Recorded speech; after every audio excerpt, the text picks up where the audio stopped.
Immersed in total darkness, deprived of human contact, chained and afraid. This is how Jess, Mary, and Fred spent their days. Had it been a day, a week, or possibly worse yet, mere hours since they were thrown into prison? Without being able to see the sun or even its reflection, time was a relative thing. Only the irregular checks the staff performed on them broke the monotonous routine.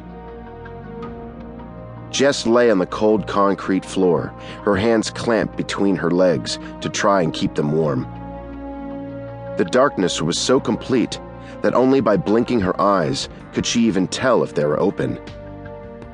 Despite her current situation, she didn't regret the decision that landed her here. Given a chance, she would do it all over again, without hesitation. The only thing that she felt bad about was that her friends were also detained. She now spent her time trying to think herself out of her predicament.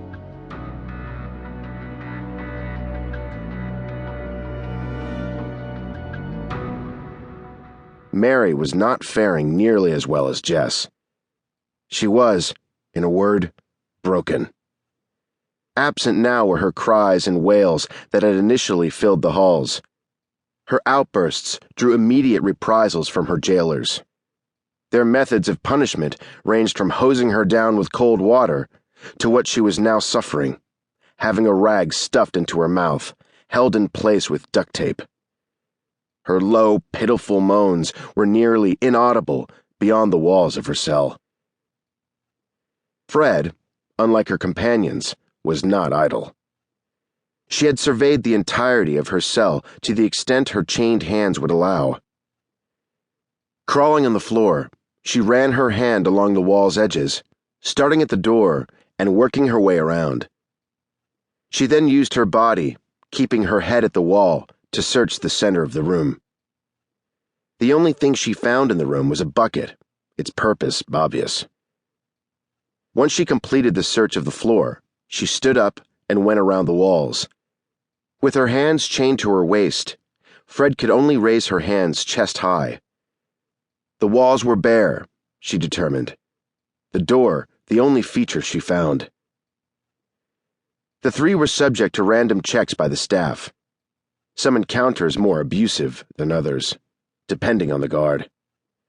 Of the methods used to punish them, the worst was the spotlight. At random, they would be ordered to stand and recite their names and ID numbers as a bright light was shined on their faces. The incredible intensity of light on their eyes after so many hours of complete darkness was painful. After these checks, white orbs were burned into their vision.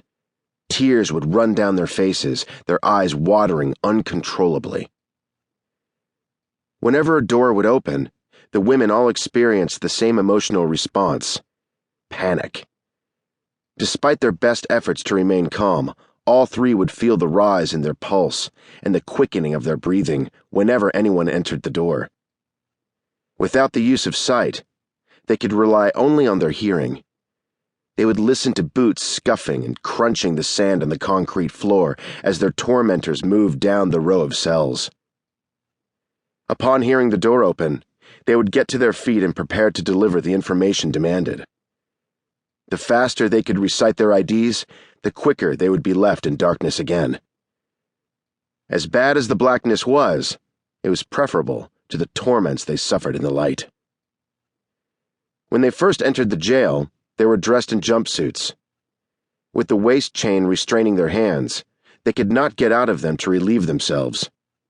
All three urinated on themselves, though each managed with great effort not to defecate.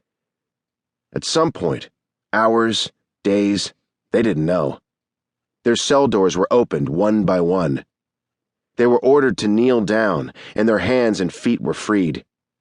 Male officers then ordered them to strip, and they were each thrown a smock and a pair of pants. After this humiliation, the officers, of course, felt free to make comments about them as they undressed. They were again chained and left in their cells. This at least allowed them to relieve themselves.